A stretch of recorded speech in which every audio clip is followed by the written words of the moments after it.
नमस्कार, आप देख रहे हैं जौनपुर टुडे और मैं हूं शुभम अग्रहरी। साथियों, अभी आपने हाल ही में सुना होगा कि सुल्तानपुर जिले में दिन दहाड़े 1.5 करोड़ रुपए की डकैती की गई थी। और जब वह डकैती कांड सामने आया तब से लगातार पुलिस के द्वारा कोशिश किया जा रहा था आरोपियों को पकड़ने के लिए, अपराधियों को पकड़ने के लिए। लेकिन पुलिस कहीं ना कहीं आरोपियों को पकड़ने में लगातार नाकाम साबित हो रही थी। और उसके बाद सभी आरोपियों पर 1-1 लाख रुपए का इनाम रखा गया था। और अभी हाल ही में गुरुवार को खबर आया कि उस डकैती कांड से जुड़ा एक अपराधी मंगेश यादव, जो जनपद जौनपुर का ही निवासी है, उसे पुलिस ने एनकाउंटर के दौरान ढेर कर दिया है।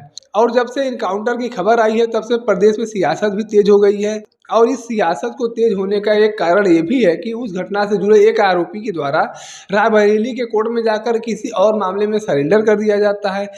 तो वहीं उसी कांड से जुड़े हुए 3 आरोपियों को पुलिस मुठभेड़ के दौरान घायल करके पकड़ लेती है और एक आरोपी का एनकाउंटर कर देती है। और इसी बात पर सपा सुप्रीमो अखिलेश यादव जो है इस एनकाउंटर का विरोध करते हैं और कहते हैं कि पुलिस के द्वारा जाति देखकर एनकाउंटर किया गया, क्योंकि इस घटना से जुड़े जो भी आरोपी हैं उनका सत्ता पद से गहरा लगाव है और मंगेश यादव का सत्ता पद से कोई लगाव नहीं था, लिहाजा उसका पुलिस ने एनकाउंटर कर दिया। इसकी जांच होनी चाहिए।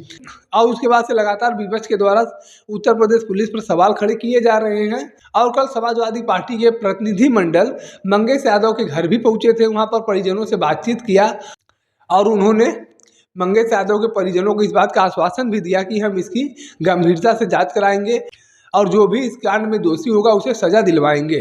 और उसके बाद मंगेश यादव के परिवार की बात किया जाए तो जब मीडिया कर्मियों ने मंगेश यादव के परिवार से बात करने की कोशिश की तो मंगेश यादव की बहन ने एक सनसनीखेज खुलासा किया और खुलासा यह किया कि पुलिस के द्वारा जो कहा जा रहा है कि हमने मुठभेड़ के दौरान एनकाउंटर कर दिया है वह गलत है। हमारे भाई को घर से पुलिस के द्वारा उठाया गया था और उठाने के बाद उसका हत्या कर दिया गया। इस तरह का आरोप मंगेश यादव की बहन ने लगाया है। मंगेश यादव की बहन ने मीडिया से बातचीत करते हुए बताया कि पुलिस सादे वर्दी में सिविल ड्रेस में हमारे घर पर पहुंची हुई थी, हमारे भाई को जबरदस्ती पकड़ कर ले गई और रास्ते में उसकी हत्या कर दी गई, उसका एनकाउंटर नहीं किया गया था। और पुलिस के द्वारा बताया जा रहा है कि हमने मुठभेड़ के दौरान एनकाउंटर जो किया है यह कहीं ना कहीं गलत है। ऐसे में इस मामले की पूरी जांच होनी चाहिए। तो अब यहाँ पर एक सवाल ये भी खड़ा होता है कि इस मामले में आखिर सच्चाई क्या है। एक तरफ उत्तर प्रदेश पुलिस के द्वारा ये कहा जा रहा है कि हमने मुठभेड़ के दौरान उसका एनकाउंटर कर दिया और एक तरफ ये कहा जा रहा है कि हमारे भाई को घर से पुलिस जबरदस्ती उठा कर ले गई थी और रास्ते में हत्या कर दी।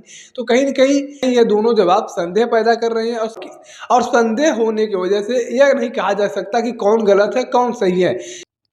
क्योंकि अगर मंगेश यादव की बात किया जाए तो मंगेश यादव पहले से भी अपराधी रहा है, पहले से उसकी आपराधिक हिस्ट्री रही है। ऐसा नहीं है कि पुलिस के द्वारा एकाएक उस पर कार्रवाई की गई, इसके पहले भी पुलिस के द्वारा उस पर कार्रवाई की गई, पुलिस अक्सर उसकी छानबीन करती रहती थी।